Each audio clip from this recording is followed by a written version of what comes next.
ขอเชิญผู้มีจิตศรัทธาร่วมงานบวงสรวงพุทธาภิเษกปฐมสมโภชพระชยมงคลหลังช้างนเรศวรณวัดพระธาตุอู่แก้วจามเทวีตำบลฮอดอำเภอฮอดจังหวัดเชียงใหม่ในวันที่ 6-8 เมษายนนี้ 6 เมษายนเวลา 9 นาฬิกาถวายขันดอกเสาหลักเมืองฮอดเมืองพิสดารนครเวลา 19 นาฬิกาทำพิธีบวงสรวงเสาหลักเมืองน้อมรำลึกคุณบูรพกษัตริย์และสวดมนต์7 เมษายนเวลา 20 นาฬิกานิมนต์พระสงฆ์เจริญพุทธมนต์เวลา 21 นาฬิกาพระสงฆ์แสดงธรรมเทศนาและปฐมสมโภชพุทธาภิเษกพระชยมงคลหลังช้างนเรศวรตอนกลางคืนมีการกวนข้าวทุบป่าหญ้าวันที่ 8 เมษายนเวลา 6 นาฬิกาศรัทธาญาติธรรมร่วมทำบุญตักบาตรเวลา 9 นาฬิกานิมนต์พระสงฆ์เจริญพระพุทธมนต์และทำพิธีบรรจุวัตถุมงคลในองค์พระชยมงคลหลังช้างนเรศวรเวลา 14 นาฬิกาทอดผ้าป่าสามัคคีและเวลา 19 นาฬิกาทำพิธีบวงสรวงพระชยมงคลหลังช้างนเรศวรและสวดมนต์ทางวัดจึงขอเจริญพรญาติธรรมผู้มีจิตศรัทธาร่วมกันประกอบพิธีดังกล่าวและขอเชิญร่วมกันเป็นเจ้าภาพจัดเลี้ยงโรงทานแก่สาธุชนที่มาร่วมบุญในวันที่ 8 เมษายน 2561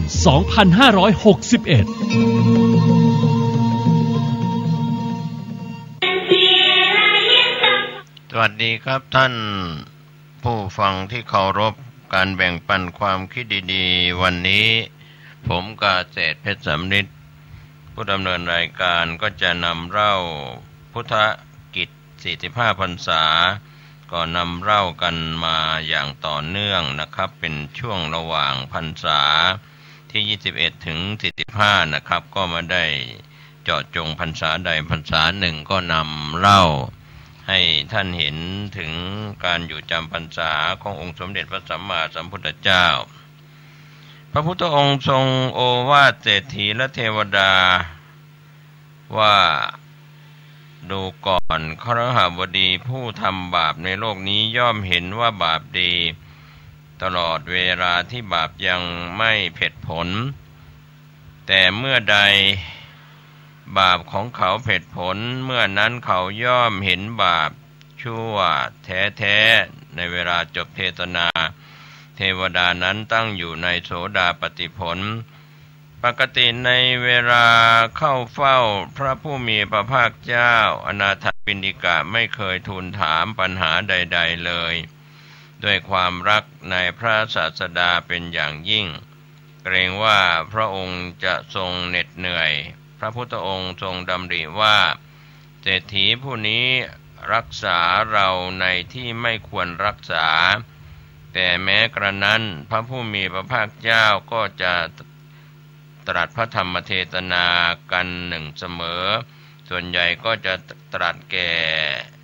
ด้านทานนกถากับอุบาสกว่าทานนี้เป็นทางดำเนินของพระโพธิสัตว์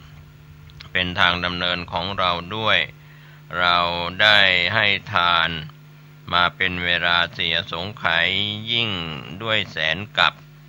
ท่านก็ชื่อว่าได้ดำเนินตามทางมาแล้วโดยแท้ต่อมาอนาถบิณฑิกาเศรษฐีป่วยหนักได้ส่งคนไปกราบทูลพระศาสดาและอาราธนาท่านพระสารีบุตรขอให้มาแสดงธรรมโปรดพระสารีบุตรจึงไปยังนิเวศของคฤหบดี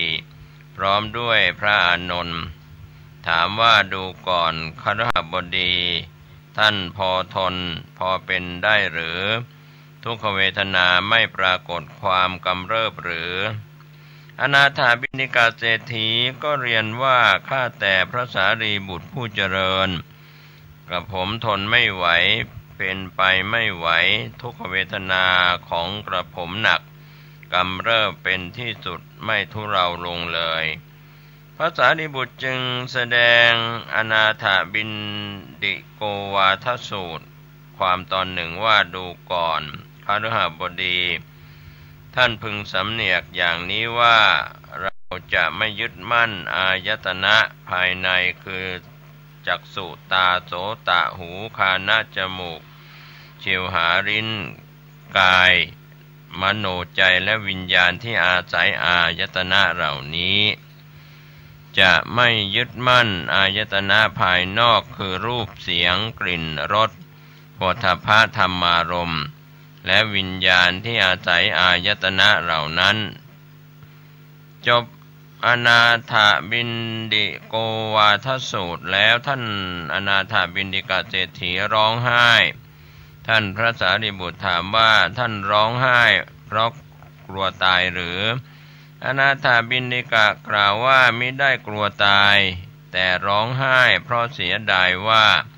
ไม่เคยได้ฟังธรรมอันลึกซึ้งด้วยถ้อยคำที่เข้าใจง่ายเช่นนี้เลย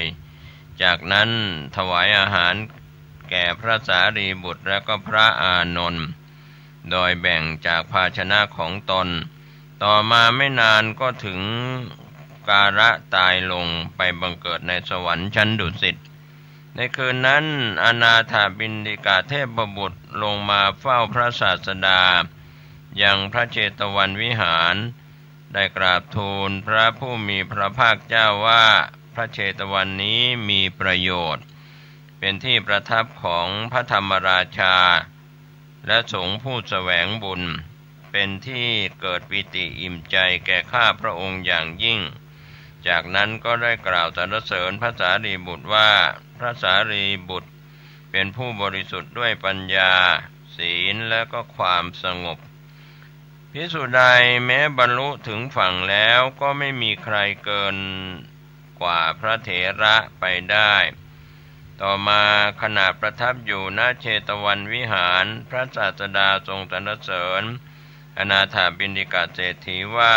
เป็นเลิศกว่าอุบาสกทั้งหลายผู้ถวายทานอุบาสิกาผู้เลิศในการถวายทานก็คือนางวิสาขาเป็นธิดาของธนนชัยเศรษฐีและนางสุมนาเทวีแห่งพัทธิยนครแคว้นอังคะ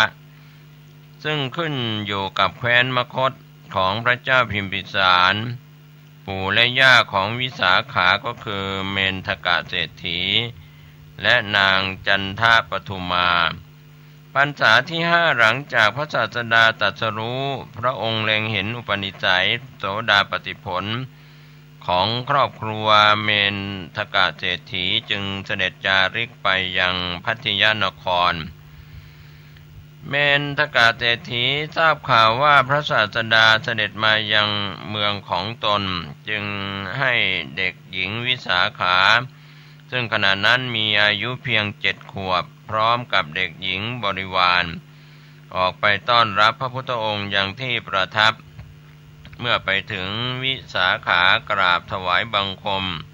แล้วนั่งณที่ควรส่วนหนึ่งพระศาสดาทรงแสดงธรรมโปรดด้วยอำนาจของกุศลธรรมที่ได้บำเพ็ญมาวิสาขาก็ได้บรรลุโสดาปัตติผลพร้อมกับเด็กหญิงบริวารทั้งหมดณที่นั้นเองเมนทกะเศรษฐีเตรียมเข้าเฝ้าพระพุทธองค์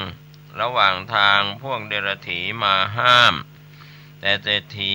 ก็มิได้เชื่อถ้อยคำของเดรัจฉีเหล่านั้นเมื่อไปถึงพระศาสดาตรัสอนุปุพพิกถาและอริยสัจสี่แก่เศรษฐีนั้นเมนทกะเศรษฐีได้บรรลุโสดาปัตติผลแล้วกราบทูลความที่เดรัจฉีกล่าวโทษแล้วห้ามไว้ให้พระศาสดาทรงทราบครั้งนั้นพระศาสดาตรัสกับท่านเศรษฐีว่าพฤหับดีขึ้นชื่อว่าสัตว์ทั้งหลายย่อมไม่เห็นโทษของตนแม้มากย่อม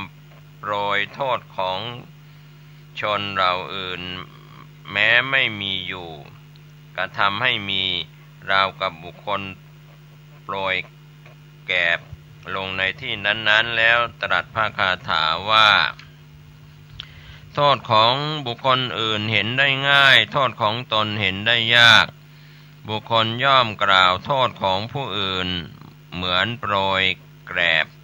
แต่ปกปิดโทษของตนเหมือนพรานนกซ่อนตัวฉะนั้นจบพระดำรัสชนทั้งหลายบรรลุอริยผลเป็นอันมาก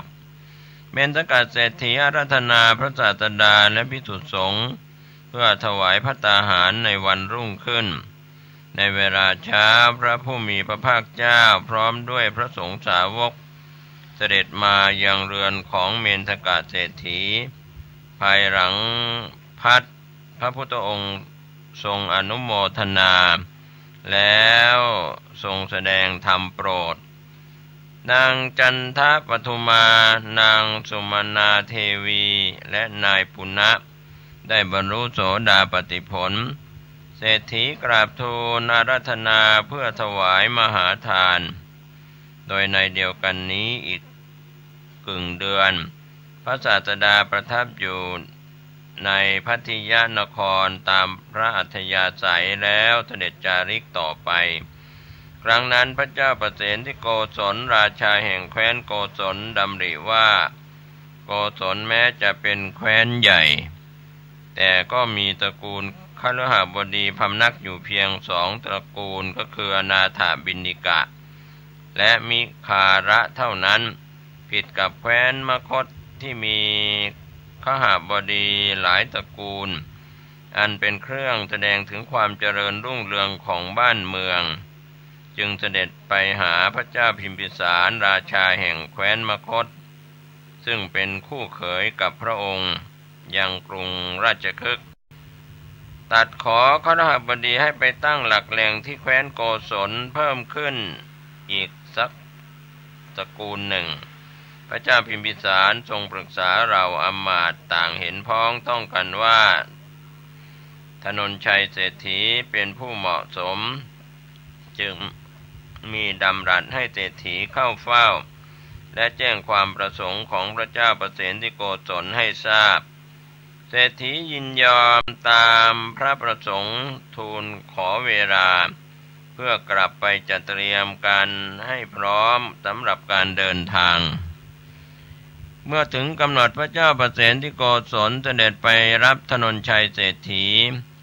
ยังพัทยนครด้วยพระองค์เอง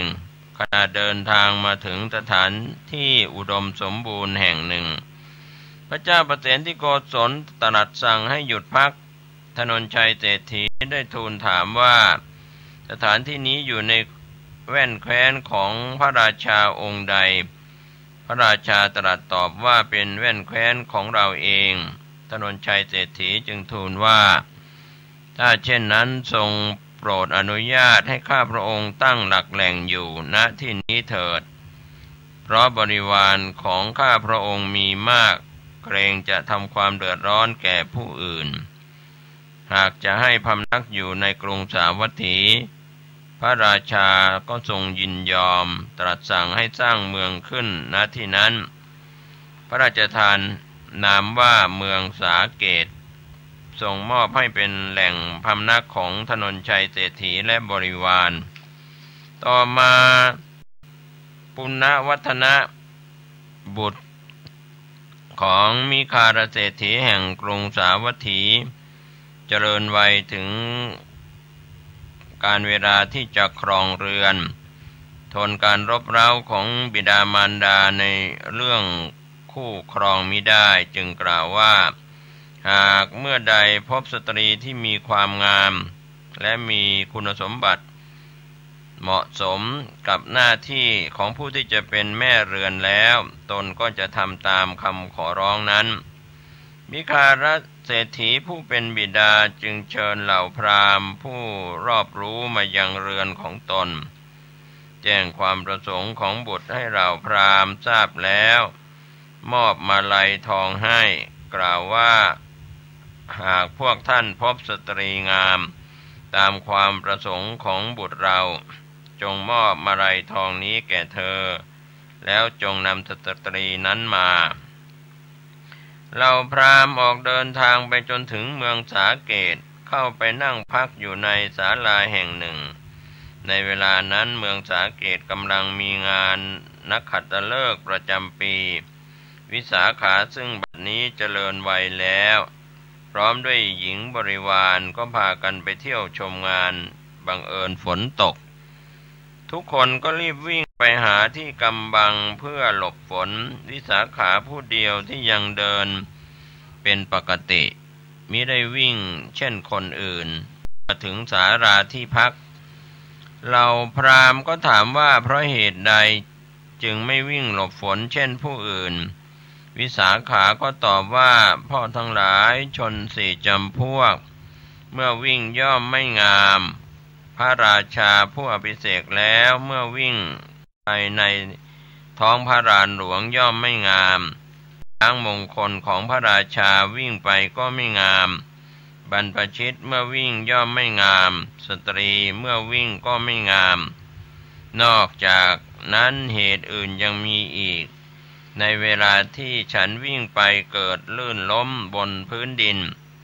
มือหรือเท้าก็จะพึงหักฉันก็จะเป็นภาระของตระกูลส่วนเครื่องแต่งตัวนั้นเมื่อเปียกแล้วก็จะแห้งดิฉันกำหนดเหตุนี้จึงไม่วิ่งไปเหล่าพราหมณ์ได้ฟังปฏิภาณโวหารของนางอีกทั้งได้เห็นลักษณะของกุลสตรีที่งามพร้อมจึงแน่ใจว่าสตรีนี้เหมาะสมกับความประสงค์ของปุณณวัฒนะจึงมอบมาลัยทองให้วิสาขาสงสัยพราหมณ์จึงเล่าความประสงค์และความเป็นมาของตระกูลมิคารเศรษฐีให้วิสาขาทราบโดยตลอดวิสาขานำพราหมณ์เหล่านั้นกลับมายังเรือนของตนแล้วแจ้งให้บิดาทราบธนนชัยเศรษฐีซักถามเหล่าพราหมณ์ได้ทราบความทั้งสิ้นแล้วพิจารณาเห็นว่าตระกูลเสมอกันจึงยอมรับเชื้อเชิญให้พราหมณ์พำนักอยู่ในเรือนตามสมควรแล้วก็ส่งกลับเมื่อเราพราหมณ์กลับถึงกรุงสาวัตถีก็เรียนความนั้นแก่มิคารเศรษฐีเศรษฐีคิดว่าตระกูลของวิสาขาเป็นตระกูลใหญ่ควรต้องรีบไปรับจึงไปกราบทูลพระเจ้าประเสนที่โกศลให้ทรงทราบพระราชาตรัสว่าแม้เราก็จะไปด้วยเพราะตระกูลนี้เราเองก็เป็นผู้นำมายังแคว้นของเรามิคารเศรษฐีส่งข่าวให้ธนนชัยเศรษฐีทราบว่าเมื่อข้าพระเจ้ามาแม้พระราชาก็จะเสด็จมาด้วยธนนชัยเศรษฐีจึงเตรียมต้อนรับพระราชาอย่างสมพระเกียรติหลังจากทรงพราหมณ์กลับธนนชัยเศรษฐีเรียกช่างทองมาให้ทำเครื่องประดับชื่อว่ามหาลดาปราสาทเพื่อเป็นของขวัญแก่ธิดาที่จะออกไปมีเรือนเครื่องประดับนี้มีมูลค่า9 โกฏใช้เวลาทำ4 เดือนจึงแล้วเสร็จท่านเศรษฐีให้ค่ากำเนิด100,000 กหาปณะแก่ช่างนอกจากนั้นยังได้จัดเตรียมเครื่องอุปโภคบริโภคทั้งปวงที่จะต้องใช้สอยอย่างพร้อมมูลด้วยประสงค์ว่าธิดาของเราจะได้ไม่ต้องรบกวนผู้ใดในที่นั้นคันถึงวันกำหนดพระเจ้าประเสนที่โกศลเสด็จไปยังเมืองสาเกตพร้อมกับมิคารเศรษฐีและเหล่าข้าราชบริพารทั้งปวงเพื่อรับนางมาสู่ตระกูลของตนก่อนจะไปสู่ตระกูลสามีธนนชัยเศรษฐีได้ให้โอวาท10 ข้อแก่ธิดาในหลักการครองเรือนว่าลูกเอ๋ยธรรมดาสตรีผู้จะอยู่ในสกุลของสามีไฟในไม่พึงนำออกไฟนอกไม่พึงนำเข้าพึงให้แก่ผู้ที่ควรให้ไม่พึงให้แก่ผู้ที่ไม่ควรให้พึงให้แก่คนทั้งที่ให้และก็ไม่ให้พึงนั่งให้เป็นสุขพึงนอนให้เป็นสุขพึงบริโภคให้เป็นสุขพึงดูแลมิให้เรือนขาดไฟพึงนอบน้อมเทวดาภายในเรือนแล้วก็จัดให้กุดุมพี8 คนเป็นผู้ดูแลนางวันรุ่งขึ้นธนนชัยเศรษฐีประดับเครื่องประดับแก่ธิดาทำสักการะพระราชาประเสนที่โกศลและมิคารเศรษฐีแล้วตามไปส่งธิดาประกาศแก่ชนชาวเมืองสาเกตว่าผู้ใดอยากไปกับธิดาเราก็จงไปมีเหล่าชนติดตามไปมากมาย จนมิคารเศรษฐีกล่าวห้ามว่าพอแล้วสำหรับผู้ติดตามไปวันที่นางมาถึงกรุงสาวัตถีชาวนครก็ได้ส่งบรรณาการมาต้อนรับนางก็ได้กล่าวถ้อยคำอันเป็นที่รักแก่ทุกคนแล้วส่งบรรณาการนั้นไปแจกจ่ายกันในตระกูลอื่นๆทำให้ชาวนครทั้งหมดให้เป็นเสมือนหนึ่งญาติฉะนั้นในวันพิธีอาวาหมงคลมิคารเศรษฐีหาได้คำนึงถึงพระศาสดาซึ่งขณะนั้นกำลังประทับอยู่ที่พระเชตวันวิหารไม่เพราะตนเองมีศรัทธาต่อเหล่านิครนมีศรัทธาต่อนิครนว่าเป็นอรหันต์จึงเชิญเหล่านิครนมาเป็นผู้ประกอบพิธีและให้วิสาขาเข้าไปแสดงความเคารพวิสาขาคิดว่าผู้ที่ปราศจากความละอายเช่นนี้จะเป็นอรหันต์ได้อย่างไรจึงไม่ยอมทำความเคารพเหล่านิครนเห็นอาการของนางก็โกรธกล่าวกับมิคารเศรษฐีว่าหญิงนี้เป็นคนชั่วช้าจงขับไล่นางออกไปก่อนที่นางจะนำความเดือดร้อนมาสู่ตระกูลมิคารเศรษฐีไม่ได้กล่าวตอบนิครนแต่อย่างใดเช้าวันหนึ่งพระเถระรูปหนึ่งออกบิณฑบาตก็มาหยุดยืนที่หน้าเรือนมิคารเศรษฐีกำลังบริโภคอาหารอยู่แกล้งทำเป็นไม่เห็นนางจึงกล่าวกับพระเถระว่านิมนต์พระคุณเจ้าไปข้างหน้าเถิดเจ้าข้าขณะนี้บิดาของสามีดิฉันกำลังบริโภคของเก่าอยู่เศรษฐีได้ยินดังนั้นก็โกรธสั่งบริวารให้ขับนางออกไปจากเรือนบริวารเหล่านั้นล้วนเป็นคนของนางจึงไม่มีผู้ใดกระทำตามคำของมิคารเศรษฐีนางก็กล่าวว่าคุณพ่อจะขับไล่ดิฉันด้วยความเข้าใจนั้นไม่ได้ดิฉันเป็นลูกมีพ่อมีแม่ก่อนจะมายังเรือนนี้ท่านได้ฝากฝังดิฉันไว้กับผู้อาวุโส8 ท่านว่าหากมีโทษใดเกิดขึ้นแก่ดิฉันก็ขอให้ทั้ง8 ท่านนั้นเป็นผู้ชำระความก่อนหากผิดจริงดิฉันก็จะยอมออกจากเรือนนี้ไปเศรษฐีจึงให้บริวารไปเชิญผู้อาวุโสเหล่านั้นมาพิจารณาความทั้ง8 ท่านขอให้เศรษฐีเล่าความให้ฟังถามนางว่าที่นางทูลเช่นนั้นหมายความว่าอย่างไรนางก็ตอบว่าดิฉันหมายถึงบิดาของสามี ไม่สั่งสมบุญในชาตินี้เลยมีแต่บริโภคผลบุญเก่าเท่านั้นนอกจากนั้นนางยังได้แจกแจงข้อแคลงใจของมิคารเศรษฐีที่เข้าใจผิดต่อนางทุกข้อจนเป็นที่กระจ่างมิคารเศรษฐีขอโทษนางในความเขลาของตนนางกล่าวว่าโทษของคุณพ่อดิฉันยกให้ได้แต่ดิฉันเกิดในตระกูลของผู้ที่เลื่อมใสในพระพุทธศาสนาดิฉันถ้าเว้นจากภิกษุสงฆ์แล้วเป็นอยู่ไม่ได้หากดิฉันได้บำรุงภิกษุสงฆ์ตามความพอใจแล้วดิฉันจึงจะอยู่ในเรือนนี้ต่อไปเศรษฐีก็กล่าวว่าวิสาขาเธอจงบำรุงเหล่าสมณะของเธอตามใจชอบเถิดนางวิสาขาจึงให้คนไปทูลนิมนต์พระศาสดารับภัตตาหารยังเรือนของนางในวันรุ่งขึ้นเหล่านิครนทราบข่าวจึงพากันไปล้อมเรือนไว้วิสาขาตกแต่ง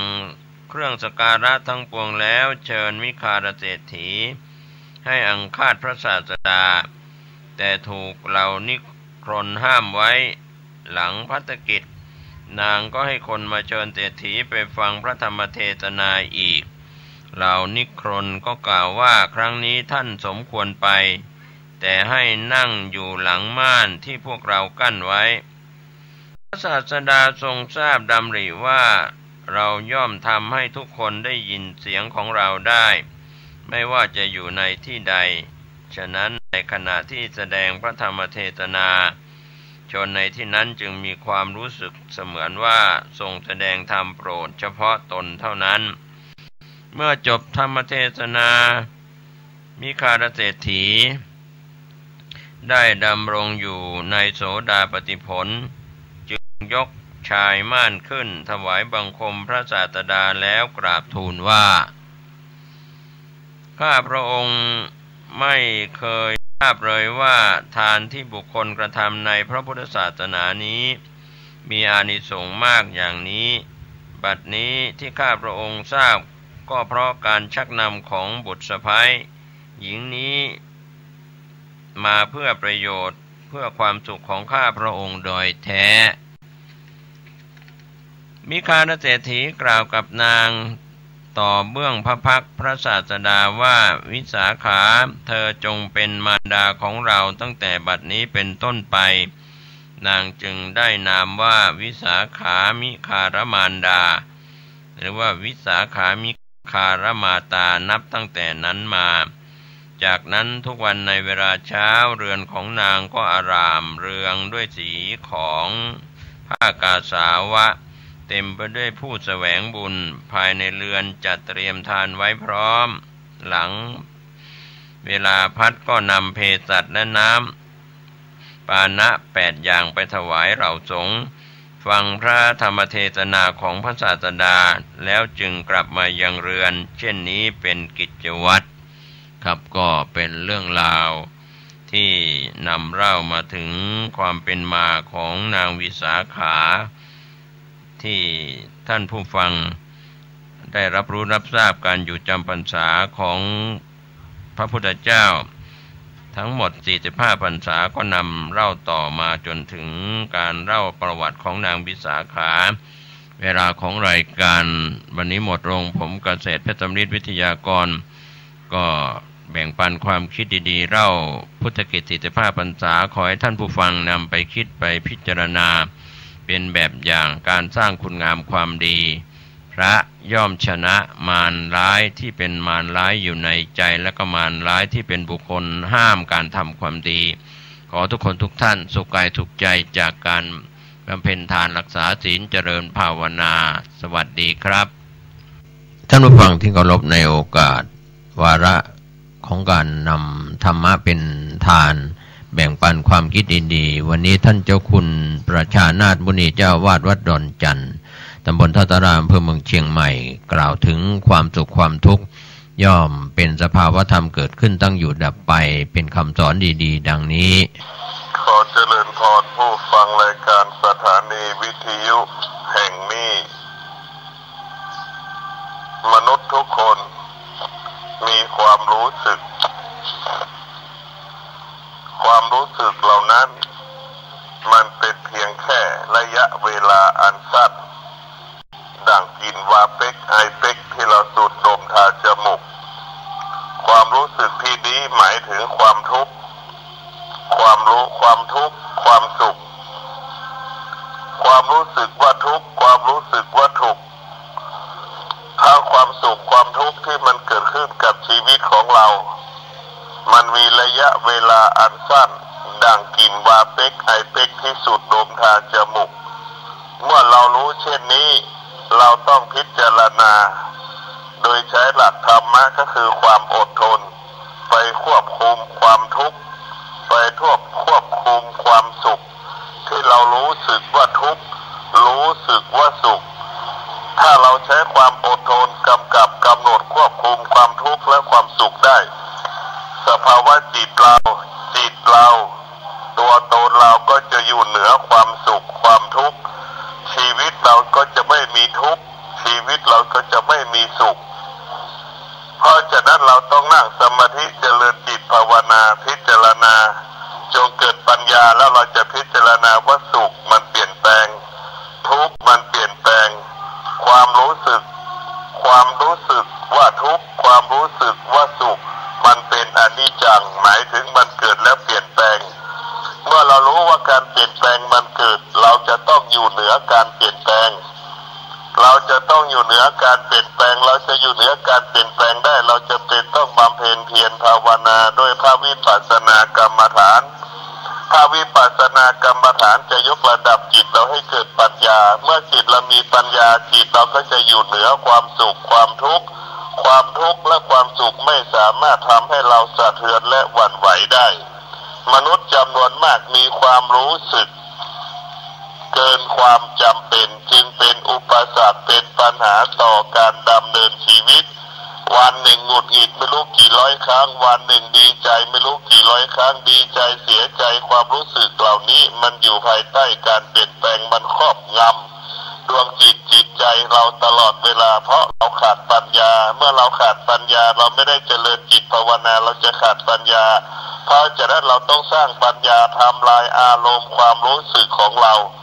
ก็ล่าเรามีปัญญาแล้วเราจะเข้าใจเข้าถึงอารมณ์จิตใจของเราถ้าเราเข้าถึงจิตใจของเราแล้วเราก็จะเกิดปัญญาญาณปัญญาเมื่อปัญญามันเกิดแล้วความสุขก็จะไม่สามารถครอบงำจิตใจเราได้ความทุกข์ก็ไม่สามารถครอบงำจิตใจเราได้เมื่อความทุกข์ไม่สามารถครอบงำจิตใจความสุขไม่สามารถครอบงำจิตใจเวลาเราจะคิดจะพูดจะกระทำการใดๆมันก็ง่ายมันสะดวกมีทรัพย์มีสมบัติจะทำการใดๆชนะสำเร็จเพราะฉะนั้นท่านทั้งหลายความสุขความทุกข์เป็นอุปสรรคเป็นปัญหาต่อการพัฒนาชีวิตของเราความทุกข์มันทำลายคุณภาพชีวิตของเราเพราะฉะนั้นเราต้องเกิดมาแล้วเราต้องทำลายความสุขความทุกข์ที่เกิดขึ้นสุขมันก็เปลี่ยนแปลงทุกข์มันก็เปลี่ยนสุขมันก็เป็นกิเลสทุกข์มันก็เป็นกิเลสสุขมันก็เป็นอนิจจังทุกข์มันก็เป็นอนิจจังเมื่อเราเข้าใจที่นี้เราต้องอยู่เหนืออนิจจังเราต้องอยู่เหนืออนิจจังหรือเราต้องอยู่เหนือการเปลี่ยนแปลงหรือเราต้องเข้าใจการเปลี่ยนแปลงขอเจริญพรก็เป็นเสียงจากท่านเจ้าคุณประชานาถมุนีเจ้าวาดวัดดอนจันทร์ท่านได้มีธรรมเมตตากล่าวเรื่องของความสุขความทุกข์เป็นทุกขังอนิจจังอนัตตาทุกทนอยู่ไม่ได้อนิจจังตั้งอยู่ไม่ได้อนัตตาบังคับบัญชาไม่ได้นะครับท่านก็ถือว่าเป็นประธานสงฆ์ในการดูแลเด็กผู้ด้อยโอกาส770ชีวิตในปี2561ทั้งหญิงทั้งชายที่วัดดอนจันทร์ตำบลท่าสาราอำเภอเมืองเชียงใหม่ก็ได้รับการอุปถัมภ์จากศรัทธาประชาชนทั้งภายในประเทศและต่างประเทศอุปถัมภ์อุปการะเด็กด้อยโอกาสเด็กกำพร้า34ปีนะครับท่านที่จะร่วมบุญร่วมกุศลสร้างบุญบารมีทางวัดดอนจันทร์เราไม่ได้รับงบประมาณจากแผ่นดินเข้ามาสนับสนุนแต่ได้รับทุนคือศรัทธาของพี่น้องประชาชนทั้งคนไทยและชาวต่างชาติเลี้ยงอุปการะเด็กจากปีแรกจนถึงปีนี้เป็นปีที่34ด้วยความเมตตาอุปถัมภ์นะครับสร้างคนสร้างชาติสร้างพัฒนาจิตใจของเยาวชนวันนี้ก็จะผู้ใหญ่ที่ดีในวันข้างหน้าขอให้ท่านได้บุญได้กุศลสุขกายสุขใจโดยทั่วหน้ากัน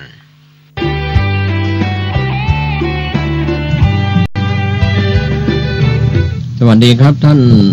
ผู้ฟังที่เคารพการแบ่งปันความคิดดีๆวันนี้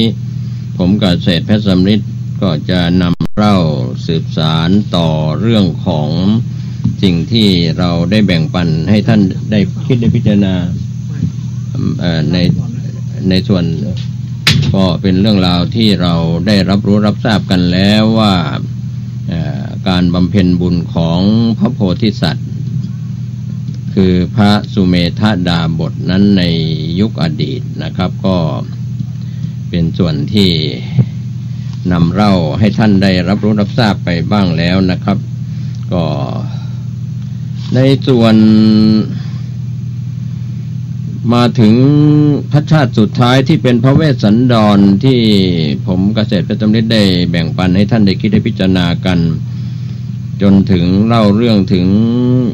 มาเสวยพระชาติเป็นพระเวสสันดรแล้วก็ถูกเนรเทศนะครับชาวสีพีก็ไม่พอใจในการทำที่แสดงออกของพระเวสสันดรที่พากันไปร้องทุกข์ขอให้พระเจ้าสนชัยเนรเทศพระเวสสันดรออกไปจากแคว้นสีพีโดยพระเจ้าสนชัยนั้นจำเป็นต้องปฏิบัติตามความเห็นของชาวเมืองก่อนที่จะออกจากแคว้นสีพีนะครับท่านผู้ฟังนะครับพระเวสสันดรก็ได้ทรงบำเพ็ญสัตตกะมหาทานบริจาคของ7อย่างมีบริจาคช้าง ม้ารถสตรีโคนมทาสทาสีอย่างละ700แล้วก็ตรัสกับพระนางมัตสีว่าที่พึ่งของสัตว์ทั้งปวงไม่มีสิ่งใดประเสริฐกว่าการให้ทานดังนั้นพระเวสสันดรทรงบริจาคทานอยู่จนถึงเวลาเย็นจึงเสด็จกลับพระราชนิเวศในวันรุ่งขึ้นพระเวสสันดรถวายบังคมลาพระชนกชลนีประทับยืนบนรถพระที่นั่งอำรามหาชนทรงประทานโอวาทว่าพวกท่านอย่าประมาทจงทำบุญให้ทานรับสั่งให้พระนางมัตสีดูแลพระโอรสและพระธิดาแต่ทุกพระองค์ก็ขอตามเสด็จไปด้วยพระเวสสันดรพระนางมัตสีพระโอรสพระธิดาจึงพากันเดินทางออกจากพระนครระหว่างทางก็มีพราหมณ์4 คนมารับมหาทานไม่ทันได้ติดตามไปทูลขอม้าที่เทียมรถพระเวสสันดรก็ทรงบริจาคให้ไปขณะนั้นก็มีพราหมณ์อีกคนหนึ่งเข้ามาทูลขอรถพระที่นั่งพระองค์ทรงลงจากราชรถพร้อมด้วยพระนางมัตสีพระโอรสพระธิดาแล้วก็มอบรถให้พราหมณ์นั้นต่อไปอีกพระเวสสันดรเสด็จพระดำเนินต่อไปด้วยพระบาทจึงทรงจูงพระโอรสส่วนพระนางมัตสีก็ทรงอุ้มพระธิดาพากันเดินทางต่อไปยังภูเขาวงกฏนะครับตามที่เราได้เคย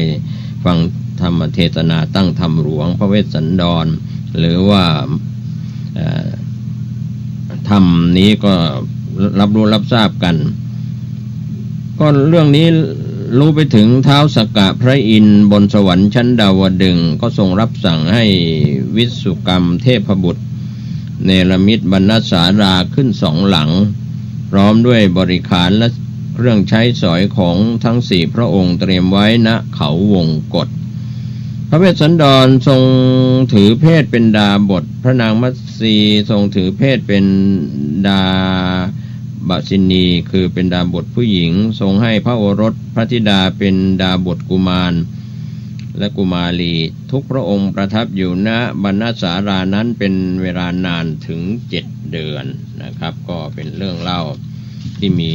ความเกี่ยวข้องกับพระโพธิสัตว์ต่อมาพราหมณ์ชูชกชาวเมืองกาลิงคะทราบข่าวการบำเพ็ญทานของพระเวสสันดรแล้วก็เข้าไปทูลขอ2 กุมาร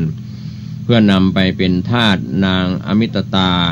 ภรรยาสาวของชูชกพระเวสสันดรโพธิสัตว์ทรงคิดว่าประเพณีของพระโพธิสัตว์ทั้งหลายท่านทรงบำเพ็ญบารมีและมหาบริจาค5สละทรัพย์สละอวัยวะสละชีวิตสละบุตรสละภรรยาเป็นทานแล้วเพื่อบรรลุพระสัมมาสัมโพธิญาณเราควรขวนขวายบำเพ็ญให้บริบูรณ์เพื่อจะเป็นประโยชน์เกื้อกูลแก่ชาวโลกทั้งมวลจึงตัดสินพระทัยประทาน2 กุมารให้แก่พราหมณ์ชูชกไปเมื่อ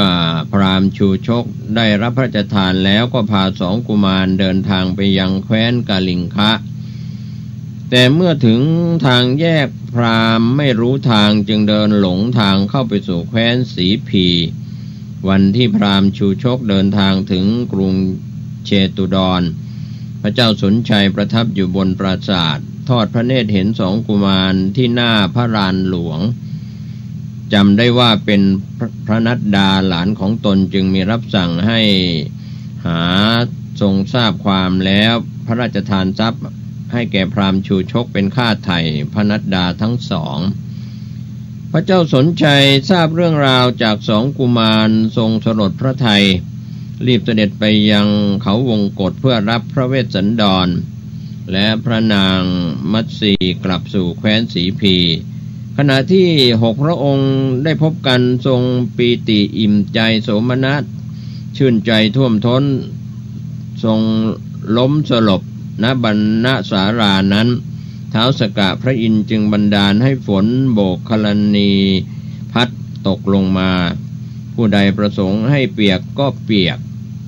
ดุจฝนตกลงบนใบบัวแล้วไหลไปทำให้ทุกพระองค์ทรงฟื้นจากสลบ ด้วยกำลังแห่งทานบารมีของพระโพธิสัตว์พระเวสสันดรทรงบำเพ็ญทานบารมีเป็นพระชาติสุดท้ายขั้นสิ้นพระชนก็ไปบังเกิดในสวรรค์ชั้นดุสิตทรงพระนามว่าเสตเกตเทพบุตรรอเวลาที่จะเสด็จลงมาบังเกิดในมนุษย์โลกเพื่อตรัสรู้เป็นพระสัมมาสัมพุทธเจ้าในขณะที่พระโพธิสัตว์สถิตอยู่ในภพดุสิตนั้นนะครับเหล่าเทวดาทราบว่าบัดนี้ก็ถึงเวลาที่พระองค์จะต้องไปบังเกิดยังโลกมนุษย์เพื่อตรัสรู้เป็นพระสัมมาสัมพุทธเจ้าท้าวมหาราชทั้งสี่พร้อมด้วยท้าวสักกะท้าวสุยามะท้าวสันดุสิตท้าวนิมมานรดีท้าวปรณิมมิตาวสวดีและท้าวมหาพรหมก็ได้พากันไปยังสำนักของเสตเกตเทพบุตรทูลเชิญว่าพระองค์บำเพ็ญบารมีมาแสนนานด้วยปรารถนาพระสัมมาสัมโพธิญาณสำเร็จเป็นพระสัพพัญญุตญาณประสงค์จะช่วยสัตว์โลกบัดนี้เป็นเวลาอันสมควรแล้วขอทูลเชิญให้ลงไปปฏิสนธิเกิดยังมนุษย์โลกเพื่อยังสัตว์โลกให้ข้ามพ้นจากกิเลสทั้งปวงเถิดพระโพธิสัตว์ยังไม่ได้รับคำเชิญของเทวดาในขณะนั้นเนื่องจากจะต้องพิจารณาถึงสิ่งสำคัญที่จะต้องตรวจสอบก่อน5ประการก็คือการเวลาอันสมควร1สถานที่กำเนิด1ถิ่นกำเนิด1ตระกูล1และพระมารดาผู้ให้กำเนิด1เมื่อพระโพธิสัตว์พิจารณาแล้วเห็นว่าบัดนี้เป็นการเวลาอันสมควรที่จะเกิดในชมพูทวีปณกรุงกบิลพัสในตระกูลกษัตริย์พระนางมหามายาจะเป็นพระราชมารดาทรงพิจารณาพร้อมทั้ง5ประการแล้วจึงรับคำร้องขอของเทวดาทั้งหลายจุติตายจากสวรรค์ชั้นดุสิตลงมาปฏิสนธิในครรภ์ของพระนางมหามายาอัครมเหสีของพระเจ้าสุโธทนะณกรุงกบิลพัสในวันเพ็ญเดือน8ขณะที่พระโพธิสัตว์ปฏิสนธิถือกำเนิดแล้วในพระครรภ์ของพระชลนีโลกธาตุทั้งสิ้นสะเทือนเลื่อนลั่นแผ่นดินไหวพร้อมกันทันทีนับตั้งแต่ปฏิสนธิเทวบุตร4องค์ถือพระครรภ์ถวายการอารักขาพระโพธิสัตว์และพระมารดาพระวรกายของพระมารดามิลำบากทอดพระเนตรเห็นพระโพธิสัตว์อยู่ภายในพระครรภ์ประดุจเห็นเส้นด้ายสีเหลืองที่ร้อยไว้ในแก้วมณีอันใสอย่างไรก็อย่างนั้นนะครับพระนางมหามายาทรงพระครรภ์ครบ10 เดือนก็มีพระประสงค์จะเสด็จไปคลอดที่เทวทหานครอันเป็นบ้านเกิดนะครับเป็นถิ่นกำเนิดก็เป็นประเพณีของชาวชมพูทวีปพระเจ้าสุโธทนะรับสั่งให้เจ้าพนักงานตกแต่งทางจากกรุงกบิลพัสจนถึงเทวทหานครให้ราบเรียบให้พระนางประทับในวอทองส่งพระนางไปพร้อมด้วยข้าราชบริพารจำนวนมากระหว่างทางเสด็จผ่านอุทยานชื่อรุมพินีขณะนั้นต้นสาละกำลังออกดอกบานสะพรั่งหมู่พมรและก็มวลวิหกนานาชนิดส่งเสียงร้องอยู่ด้วยความไพเราะในระหว่างกิ่งระหว่างดอกทั้งหลายอันเป็นที่รื่นรมพระนางทอดพระเนตรเห็นดังนั้นประสงค์จะเข้าไปชมความงามใกล้ๆ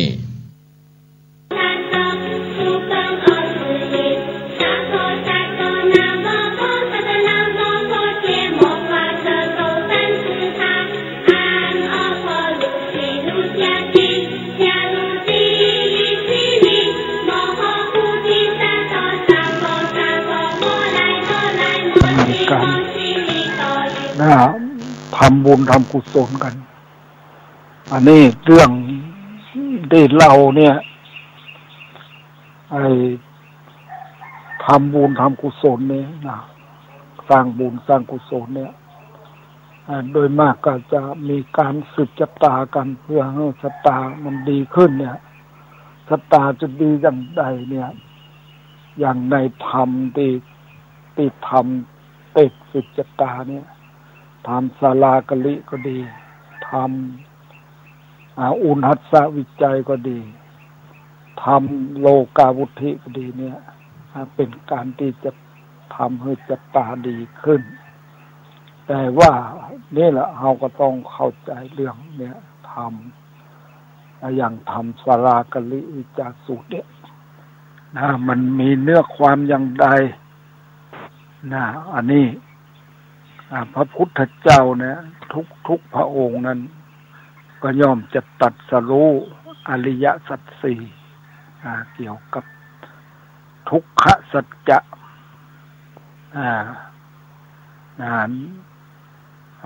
ความทุกข์แล้วก็สาเหตุของทุกข์ความดับทุกข์และข้อปฏิบัตินึกถึงความดับทุกข์แล้วก็จึงจะ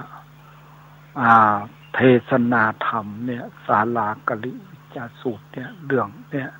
พระพุทธเจ้าทุกพระองค์ย่อมจะเทศนา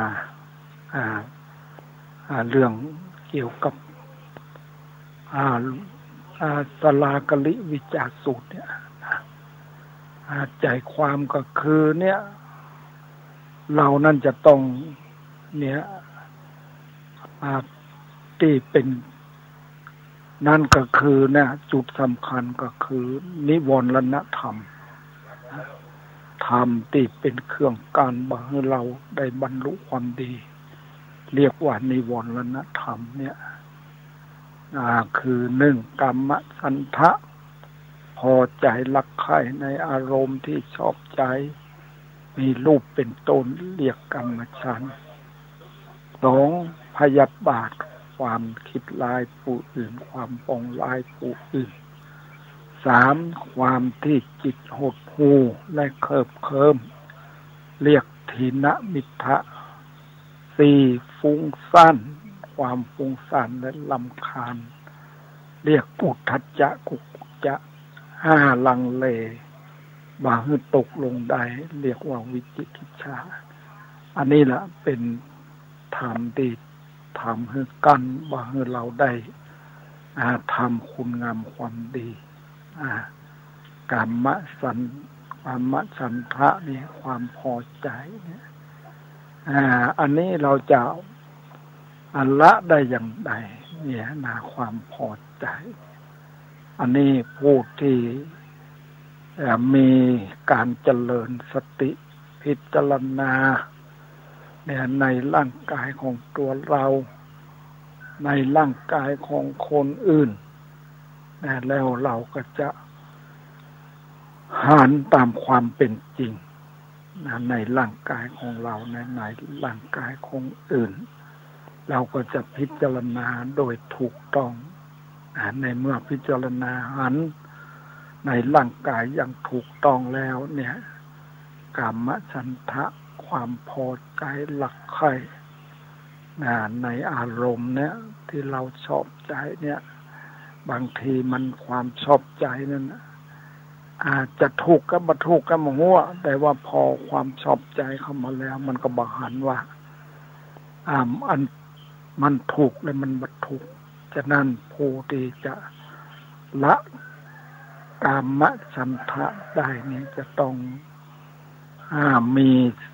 สติพิจารณาโดยแนะเรื่องเกี่ยวกับร่างกายของคนเราและร่างกายของคนอื่นนี่มันเป็นเครื่องที่จะทำให้บรรเทาความนันเสียดายคือความโทษที่จะเกิดด้วยกามฉันทะเนี่ยบางทีเราก็สมมุติเรามีครอบครัวอยู่แล้วเนี่ยเราก็บอกให้พอใจในครอบครัวของเราเนี่ยอยากจะไปมีนั่นชอบใจที่ต่างนอกออกไปอีกแล้วก็ทำให้อันนี้ มันก็ทำให้บางทีก็ทำให้นี่ทำให้ยุ่งยากทำให้ครอบครัวนี่มีความสงบดังนั้นข้อที่หนึ่งเนี่ยเป็นว่าเนี่ยเราจะต้อง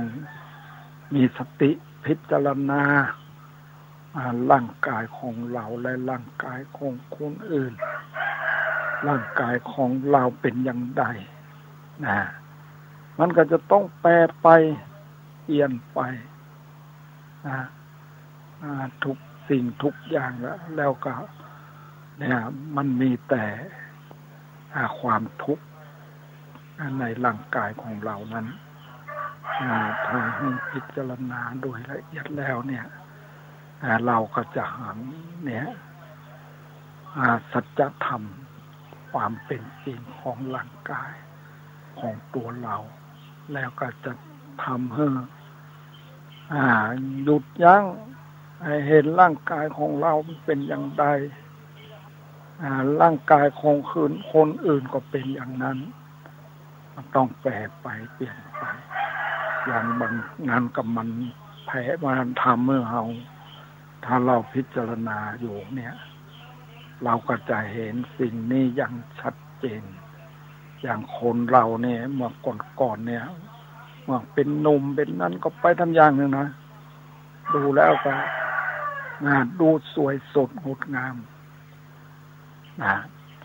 เอาภายหลังมาเดี๋ยวนี้ก็เอาแล้วอย่างคนตีเรารุ่นเราเขาเดียวบางทีก็จะรุ่นน้องไปสักปี2 ปีก็รู้สึกว่ามันนั่นแล้วมันแปรไปเปลี่ยนไปแล้วอันนี้ถ้าเรา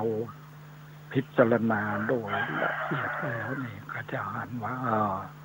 ทุกสิ่งทุกอย่างนั้นมันตกอยู่ในไตรลักษณ์ถืออนิจจังเนี่ยมันปรากฏแก่เราแล้ว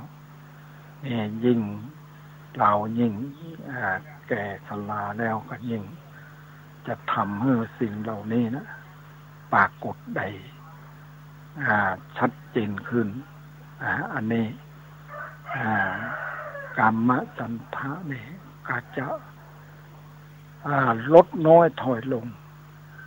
ข้อนี้อันนี้แล้วว่ามันก็เป็นเหมือนกับเราเนี่ยถ้าพอพิจารณาโดยถูกต้องแล้วเนี่ยเหมือนกับเราเนี่ยอย่างน้ำอย่างไฟเนี่ยมันลุกขึ้นพงขึ้นมาแต่ถ้าเราไม่ได้มีสิ่งอย่างที่จะไประงับมันก็จะยิ่งจะเพิ่มนั่นขึ้นไปเรื่อยๆถ้าหากมันมีเสื้อเพลิงที่เอาไปเสริมอย่างมันเนี่ยความไฟเนี่ยมันก็จะลุกขึ้นไปลามขึ้นไปเรื่อยๆอันนี้ก็เหมือนกันนะในร่างกายของเราเนี่ยถ้าเราไม่ได้มีธรรมะไปพิจารณาแล้วเนี่ยเราก็จะมันก็จะพอว่ามันหันว่ามันสวยมันงามนี่บ่ได้ตริตองหื้อเลยด้วยความละเอียดมันก็ยิ่งโพงขึ้นมันโพงขึ้นเนี่ยความหันว่ามันสวยมันงามมันก็เป็นสิ่งที่เราทำให้เราอยากจะต้องการอยากจัดได้หรือไปยึดติดในสิ่งเหล่านั้นอันนี้ข้อนี้นะเราจะต้องแก้ด้วยเนี่ยควรว่าแก้ด้วยพิจารณาโดยร่างกายเป็นของตีบัดสวยบางงามและมันก็จะต้องแปรไปเปลี่ยนไปแล้วว่าใจคงที่อยู่อย่างนั้นนะทุกคนนั้นเรายังเอาเลยรู้ได้เห็นกันนี่ถ้าเอาเนี่ยในเมื่อเอาพิจารณาแล้วเนี่ยข้อนี้กามฉันทะนี่ความหลักใครพอใจนี่มันก็จะนั่นลงมันก็จะเบาบางลงอันนี้ข้อที่หนึ่งนะแล้วข้อที่สองต่อไปคือความพยาบาทกับเป็นนิวรณธรรม พยาบาทคือความคิดร้ายความปองร้ายเนี่ยพยาบาทเนี่ยมันจะเกิดมาอย่างใดมันจะเกิดจากความที่เราบ่มีเมตตาบ่มีความคิดสงสารขอความคิดสงสารความอินดูแต่ว่าเราเห็นในร่างกายของเรานั้นโดยความถูกต้องแล้วเนี่ยความเนี่ยเมตตานี่มันก็จะเข้ามาแทนความพยาบาทความคิดร้ายความปองร้ายแต่ว่าความพยาบาทเนี่ยมันก็จะลดน้อยหายลงไปเนี่ยเพราะว่าคนเรานี่ถ้ามันความพยาบาทรุนแรงแล้วมันโดยมากมันจะต้องป้องกันด้วยการที่ว่าเราต้องให้มีศีลอย่างเราเนี่ย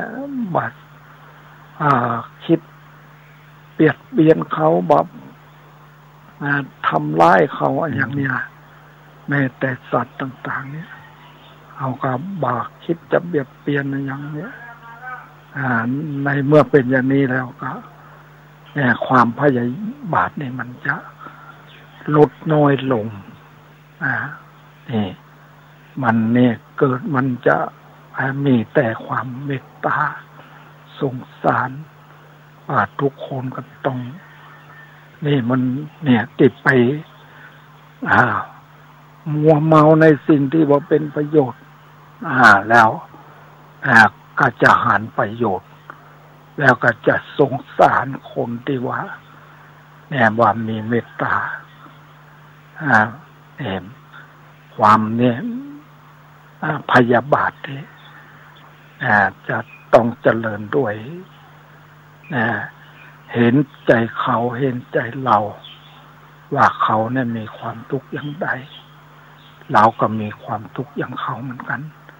เนี่ยการเสาะว่ากินการอะไรต่างๆเนี่ยคนเราเนี่ยมันก็ต้องนั่นอยู่นะมันก็ต้องดิ้นรนอย่างต่างๆเนี่ยกว่าจะได้มาเลี้ยงชีพเนี่ยอันนี้ถ้าเราพิจารณาแล้วเนี่ยความเมตตาเข้ามาแทนเนี่ยมันก็จะแก้ความพยาบาทความปองร้ายความคิดร้ายอันนี้แล้วข้อที่อันนี้ความเนี่ยง่วงเหงาหาวนอนนี่ความเ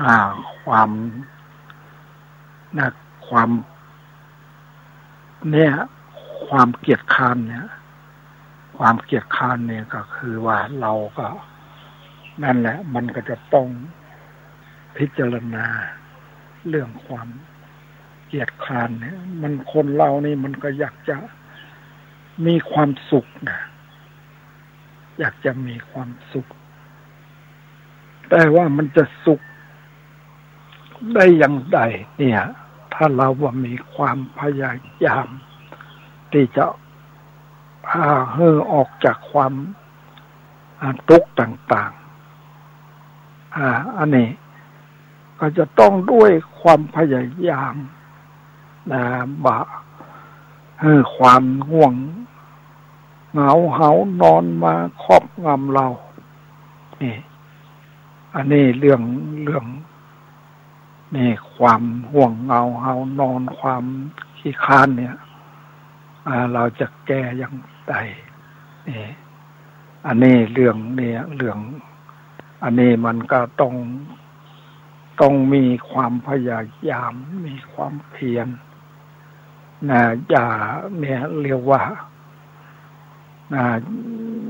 อย่าให้มันเข้าครอบงำนะความเพียรความตีบะพยายามนี่โดยมากมันก็จะอยากจะหลับจะนอนแล้วก็ท้อแท้มักคิดที่จะ พยายามให้มันก้าวหน้าอันนี้ก็จะต้องใจเนี่ยความดีอุตสาหะปักปันนะอย่าไปให้มันครอบงำเราเนี่ยความห่วงเหงานอนเนี่ยเป็นความดีแบบพยายามเนี่ยความแบบพยายามเนี่ยมันแปลว่าถึงจะมีอายุยาวนานนะมีอายุยาวนานอายุยาวตั้งหลายปีแต่ว่าตั้งหลายปีที่ผ่านมานะเราไม่ได้ทำอะไรอย่างเลยเนี่ยไม่ได้ทำอะไรอย่างเลยคือเป็นที่พึ่งของตัวเราเนี่ยก็สู้คนที่มีความพยายามถึงจะมีอายุน้อยแต่ว่ามีความพยายามบักบั่นบ่ยอท้ออันนี้ความที่ว่าถึงแม้จะอายุมากแต่ว่าสู้อายุบ่น้อยสู้อายุบ่มากแต่มีความพยายามอยู่มีความเพียรอยู่เนี่ยอันนี้เรื่องความพยายามจะทำอะไรอย่างก็ตามเขาทำได้เราก็ทำได้เหมือนกันแต่จะไปขาดความพยายามพยายามไปเรื่อยๆถึงจะได้ทีละเล็กละน้อยนี่ภายหลังมันก็จะต้องเพิ่มพูนขึ้นมาทุกสิ่งทุกอย่างบางคนก็คิดแบบรวบลัดคิดว่ากูได้เงินเท่านั้นเท่านี้กูจะซื้ออย่างนั้นอย่างนี้เนี่ยมันนี่เป็นความเพ้อฝันไปแต่ว่าเราจะให้มันมีเงินมีทองแล้วก็ต้องค่อยๆพยายามไปพยายามไปเรื่อยๆมีเล็กก็เก็บเล็กน้อยไปเรื่อยๆไม่ใช่ว่ามันจะไปเอากอบกำเอาทีเดียวอันนี้เป็นความดีนั่นอยู่เนี่ยเป็นการดีมันมีความดีมาหาสิ่งที่มาบังอยู่บางมีความคิดพยายามเนี่ย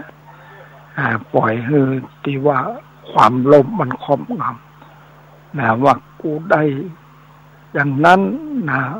จำนวนเงินเท่านั้นกูจะทำอย่างนั้นอย่างนี้แต่ว่าเราต้องมันสะสมไปทีละเล็กละน้อยเนี่ยค่อยๆสะสมไปทีละเล็กละน้อยภายหลังมันก็จะก้อยนั่นขึ้นมาอันนี้เรื่องความพยายามเนี่ยเราจะไปคิดอย่างเอาเรียกว่ามันก็คือไปรวบรัดจะเอาคิดไว้อยากให้มันได้เป็นกอบเป็นกำแต่ว่าอันนี้ถ้าเรามีความพยายามทีละเล็กละน้อยก็ค่อยทำไปนี่อันนี้นะความปักเกียรติคานเนี่ยความพยายามเนี่ยถึงแม้จะมีอายุนานแต่ว่าผู้ที่มีอายุนานแต่ว่าบ่มีความพยายามเพิ่นว่าก็สู้คนมีอายุวันเดียวบ่ได้แต่อันนี้จะเป็นอย่างไรนั้นคือเรื่องความพยายามเนี่ยพยายามไปทีละเล็กละน้อยเนี่ยอย่างการจะสะสมอะไรอย่างต่างๆเนี่ยอันนี้เรื่องนี้เรียกว่าเปิ้นว่าสิ่งที่มันครอบงำนั้นนะก็คือความห่วงเหงานอนความขี้ค้านพวกนี้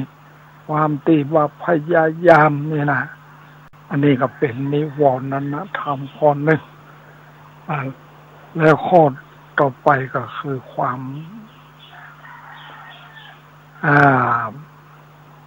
ฟุ้งซ่านในความฟุ้งซ่านนี่ก็เป็นมันก็ทำให้เป็นจิตที่อยู่ในจุดเดียวว่าได้มันค คิดพาไปรวมแล้วมันก็คล้ายๆกับเดียวกับความนี่ความเพ้อฝันเนี่ยนะความเพ้อฝันเนี่ยแต่ว่านี่ความตีคิดพาไปนี่จิตว่าเป็นอารมณ์เดียวเนี่ยจิตว่าในอยู่ในอันเดียวนี่ก็เป็นเหตุทำให้เพื่อนว่ามันก็บาหันตามความเป็นจริงอันนี้ผู้ที่มีจิต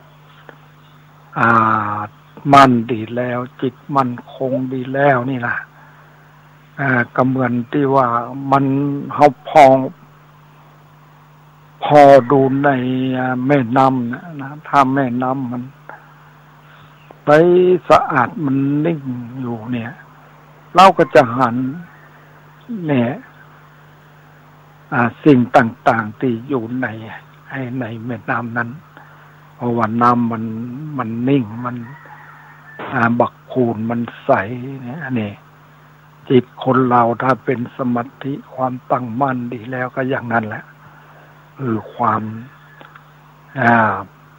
จิตที่เบาฟุ้งซ่านจิตมันรวมตัวอยู่เป็นจุดเดียวอันนี้เรื่องความจิตบัดตั้งมั่นจิตพาไปเนี่ยเรียกว่า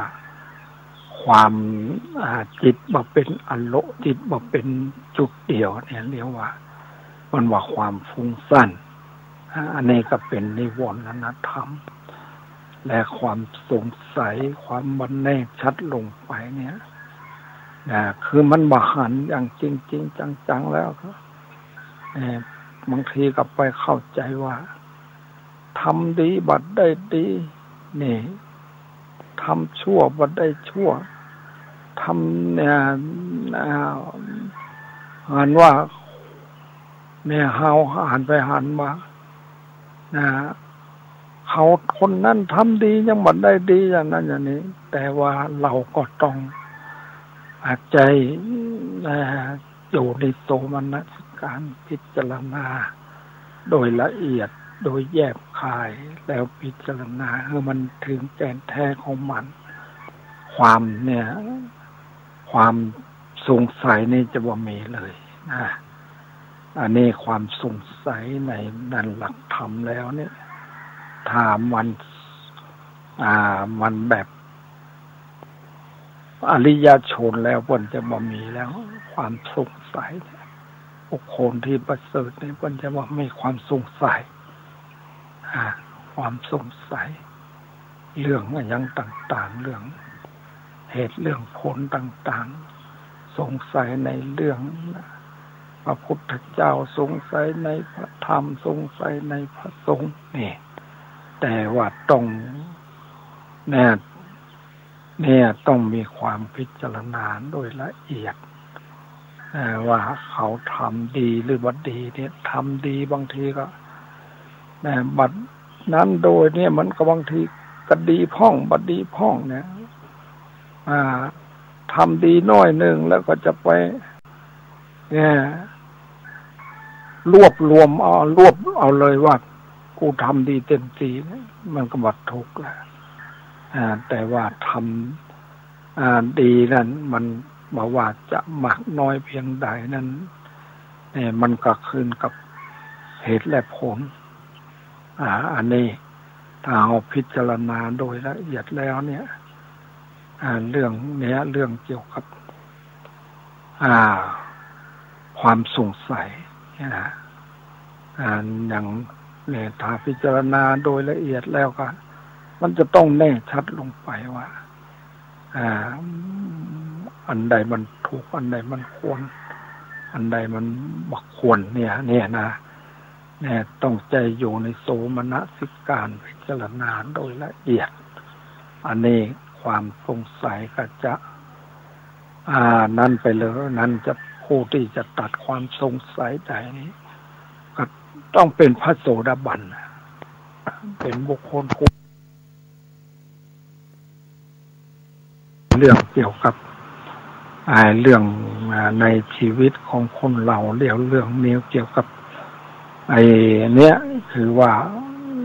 ธรรมนิวรณธรรมเนี่ยก็เป็นธรรมสลากลิจาสุและเป็นธรรมทิจตาอันนี้ผู้ที่เอามา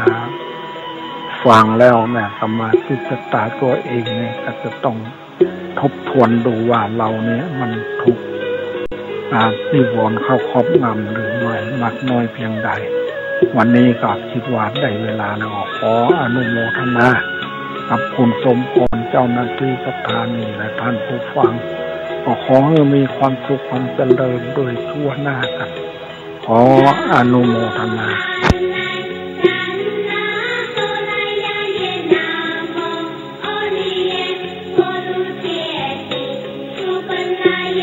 ข่าวสารเพื่อการประชาสัมพันธ์ด้วยทางคณะสงฆ์คณะศรัทธาของวัดฝายหินตำบลสุเทพอำเภอเมืองจังหวัดเชียงใหม่พร้อมใจกันจัดงานประเพณีส่งน้ำเจดีย์อธิธาตุท่านเจ้าคุณพระอภัยสารธาตุสังฆปาโมกข์อุบาโสภาครบ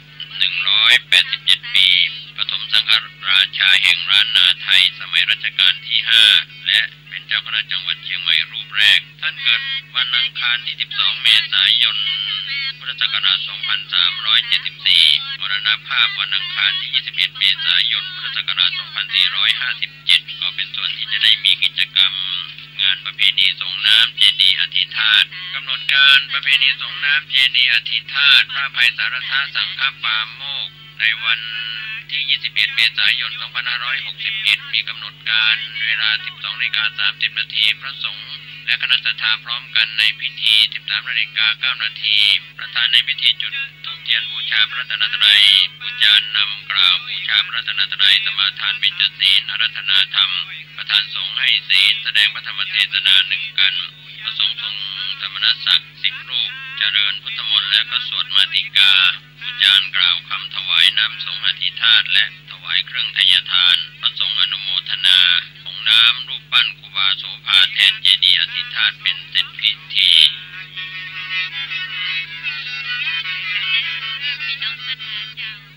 ข่าวสารเพื่อการประชาสัมพันธ์ขอเชิญชวนผู้ใจบุญร่วมสร้างศาลาปฏิบัติธรรมของวัดใหม่ห้วยทรายหมู่ที่ 4 ตำบลสุเทพอำเภอเมืองจังหวัดเชียงใหม่ปัจจุบันก็มีพระอธิการบุญเปงปิยธรรมโมเป็นเจ้าวาดวัดใหม่ห้วยทรายพร้อมด้วยศรัทธาทุกหลังคาเรือนญาติธรรมทางใกล้ทางไกลร่วมกันเป็นเจ้าภาพท่านที่จะสอบถามรายละเอียดร่วมทำบุญสร้างศาลาปฏิบัติธรรมสอบถามรายละเอียดได้ที่พระอธิการบุญเปงปิยธรรมโมเจ้าวาดวัดใหม่ห้วยทราย 0871815231 ร่วมบุญร่วมกุศลได้บุญสุขกายสุขใจโดยทั่วหน้ากัน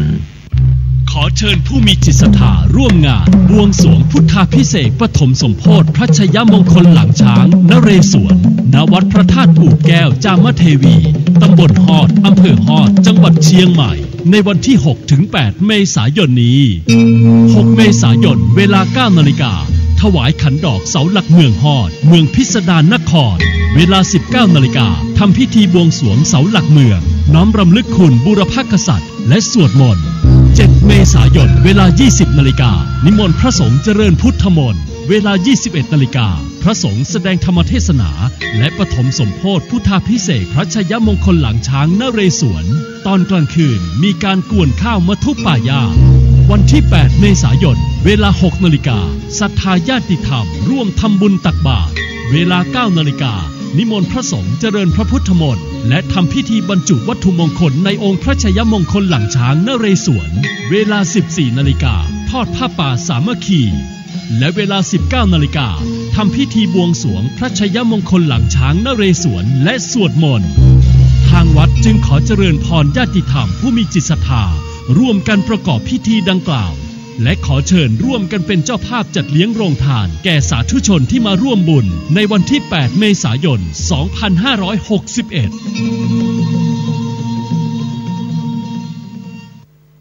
ท่านผู้ฟังที่เคารพในวาระดิถีปีใหม่เมือง 2561 ปีนี้ท่านเจ้าคุณประชานาถมุนีเจ้าวาดวัดดอนจันทร์ตำบลทัตตารามอำเภอเมืองเชียงใหม่ท่านได้มีธรรมเมตตากล่าวพร่ำสอน ขอเจริญพรผู้ฟังรายการสถานีวิทยุแห่งนี้เดือนนี้เป็นเดือนแห่งมงคล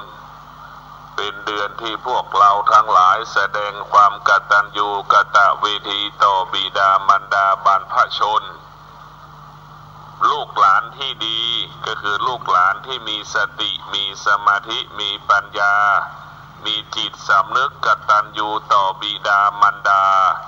กตัญญูต่อบรรพชนบรรพบุรุษผู้ให้กำเนิดเลือดเนื้อเชื้อไขสืบเนื่องมาจนถึงเราณปัจจุบันเราต้องมีสติสมาธิทำบุญ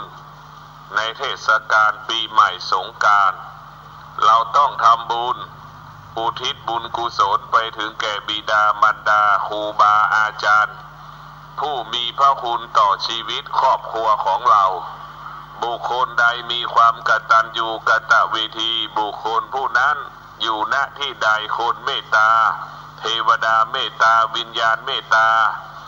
มนุษย์เทวดาวิญญาณส่งเสริมสนับสนุนให้บุคคลนั้นได้รับแต่ความสุขความเจริญ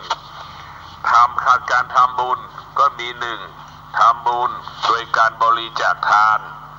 หมายถึงเราทำบุญให้กับบุคคลอื่นผลประโยชน์เกิดแก่พระสงฆ์เป็นการบำรุงพระพุทธศาสนาเป็นการส่งเสริมบุคคลที่อยู่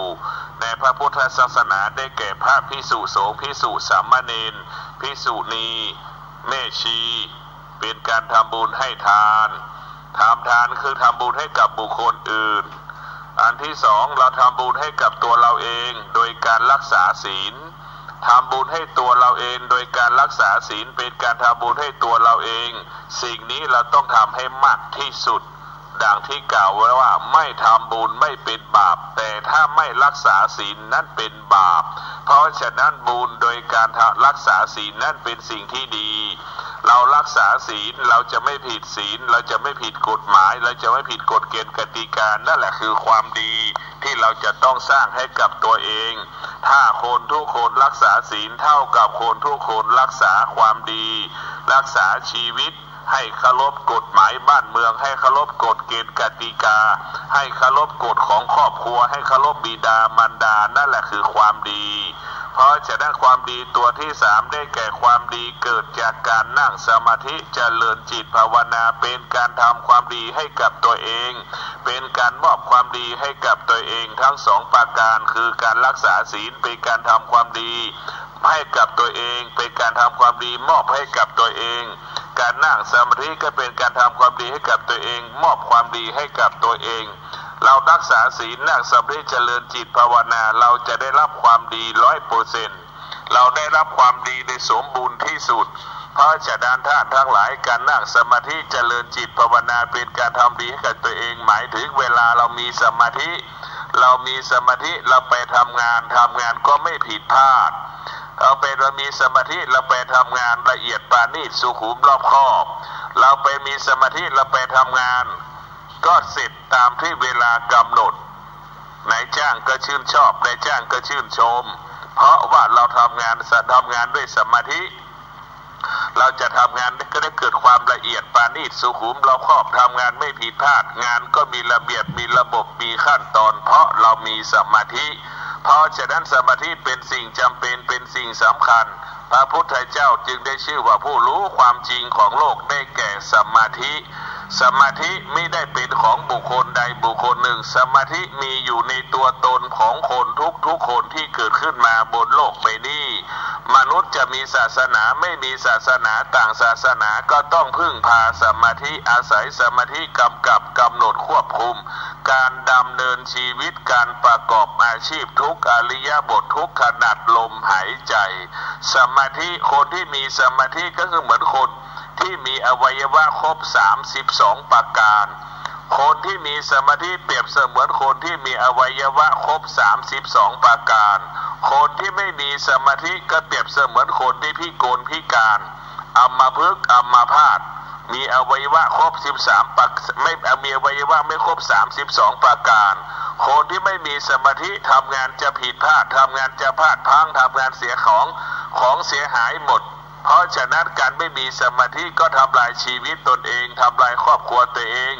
ท ถ้าเรามีสมาธิเป็นการสร้างสรรค์ชีวิตตนเองเป็นการสร้างสรรค์ครอบครัวอยู่เย็นเป็นสุขครอบครัวมีความสุขเพราะทำงานไม่ผิดพลาดค่าจ้างรางวัลเราก็ได้รับการตอบสนองจากนายจ้างด้วยความงดงามแสดงว่าธรรมะนั้นทำให้ชีวิตเราอุดมสมบูรณ์ด้วยปัจจัยสี่ได้แก่สมาธิดังที่กล่าวว่าเมื่อเรามีสมาธิทำงานไม่ผิดพลาดละเอียดปราณีตสุขุมรอบคอบทำงานมีคุณภาพประสิทธิภาพทำงานเสร็จตามเวลากำหนดชีวิตเราครอบครัวเราก็อุดมสมบูรณ์ด้วยทรัพย์สมบัติและปัจจัยสี่ชีวิตครอบครัวของเราก็อุดมสมบูรณ์ไปด้วยเครื่องอุปโภคบริโภคครอบครัวก็จะมีความสุขก็ขอความสุขสวัสดีจงปรากฏแก่ท่านผู้ฟังทั้งหลายสงกรานต์ปีใหม่เราต้องมีสติต้องมีสมาธิกำกับกำหนดการควบคุมในการดำเนินชีวิตของเราจะประสบแต่ความสุขได้ก็ต่อเมื่อเรามีศีลมีสมาธิมีปัญญาศีลสมาธิปัญญาปกป้องคุ้มครองรักษาชีวิตครอบครัวของเราชีวิตครอบครัวของเราจะมั่นคงยั่งยืนงอกงามได้ด้วยศีลสมาธิปัญญาการงานการเงินจะเกิดขึ้นกับเราได้ก็เมื่อเรามีศีลสมาธิปัญญาศีลสมาธิปัญญาเท่านั้นทำให้เราเกิดความงอกงามตลอดกาล